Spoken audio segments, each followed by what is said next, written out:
नमस्कार। मत अभिमत पर आपका स्वागत है। मैं हूं राकेश कुमार। मित्रों, के पाठक जो शिक्षा विभाग के अपर मुख्य सचिव हैं और राजभवन के बीच की जो तल्खियां हैं वो कम होती नजर नहीं आ रही हैं। फिर एक बार आज बड़ी द्वंद्व की स्थिति बनी हुई है। द्वंद्व की स्थिति इसलिए कि राजभवन में 10 बजे उनको बुलाया गया है। अभी जब मैं ये शूट कर रहा हूं तो 10 बजने में कुछ मिनट बाकी है। मतलब ये पर्दाफाश कुछ मिनट में हो जाएगा कि के पाठक पहुंचते हैं राजभवन या नहीं। फिर आखिर राजभवन वो जाएंगे क्यों? इसलिए कि आपको याद होगा कि 9 तारीख को सभी विश्वविद्यालय के कुलपतियों की एक बैठक राजभवन में बुलाई गई थी, जिसकी अध्यक्षता महामहिम राज्यपाल सह कुलाधिपति को करना था, राजेंद्र विश्वनाथ आर्लेकर जी को। और उन्होंने ही यह बैठक बुलाई थी और इस बैठक में बाज़ाब्ता एसीएस के पाठक को आने का, उपस्थित होने का, सम्मिलित होने का निवेदन किया गया था, अनुरोध किया गया था।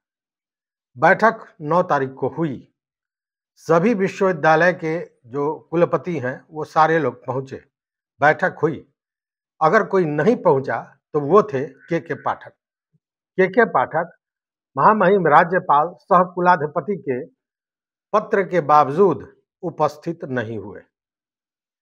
ये तो अलग बात है कि उपस्थित नहीं हुए, लेकिन उसके साथ ही उन्होंने एक पत्र राजभवन के माने राज्यपाल के जो प्रधान सचिव हैं रॉबर्ट एल चोंगथू, उनको एक पत्र भी लिख दिया।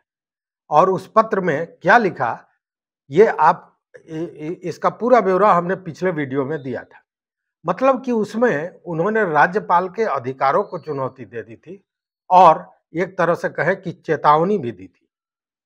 लेकिन उसके पूर्व ही जब 9 तारीख को बैठक में एसीएस के पाठक नहीं पहुंचे थे, तो 10 तारीख को राज्यपाल के प्रधान सचिव रॉबर्ट एल चोंगथू ने एक पत्र अपर मुख्य सचिव शिक्षा विभाग को भेजा था और उस पत्र में कहा गया था कि 9 अप्रैल को 12 बजे दोपहर राजभवन में राज्यपाल व कुलाधिपति राजेंद्र विश्वनाथ आर्लेकर की अध्यक्षता में सभी विश्वविद्यालयों के कुलपतियों की एक बैठक आमंत्रित की गई थी और उस बैठक में एसीएस के पाठक को भी सम्मिलित होने का अनुरोध किया गया था, लेकिन वो नहीं आए।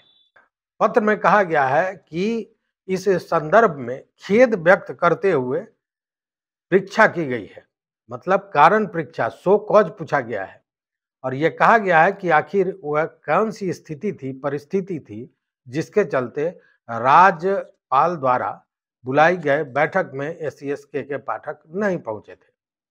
और इसी को लेकर 15 तारीख को यह अनुरोध किया गया था कि 15 तारीख सोमवार, मतलब आज ही 10 बजे वो राजभवन में राज्यपाल महोदय के कार्यालय कक्ष में उपस्थित हों। उनसे कारण परीक्षा की गई थी। क्योंकि ये पहली बार है, इसके पहले केवल सो कॉज का जिम्मा के पाठक लिया करते थे। के पाठक ही सारे लोगों से सो कॉज करते थे। अगर बैठक हुई, नहीं आए तो वेतन बंद कर देते थे, सो कॉज पूछते थे, एफआईआर तक की बात कर देते थे। तो अब देखना यह है कि वो राज्यपाल महोदय के आदेश के बावजूद बैठक में नहीं गए तो क्या कार्रवाई होती है, या यूं कहें कि 2-3 चीजें सवाल उठती है कि क्या के पाठक राजभवन पहुंचेंगे, राज्यपाल के आदेश को वो इस बार मानेंगे या नहीं मानेंगे, और अगर नहीं मानते हैं तो उस स्थिति पर उन पर किस तरह की कार्रवाई राजभवन द्वारा की जा सकती है। ये सारी चीजें अभी प्रश्न के रूप में है और इसका जवाब मिलेगा तब जब आज के पाठक राजभवन जाएंगे या नहीं जाएंगे। मतलब जो आगे की घटनाक्रम है वो उस पर डिपेंड करती है।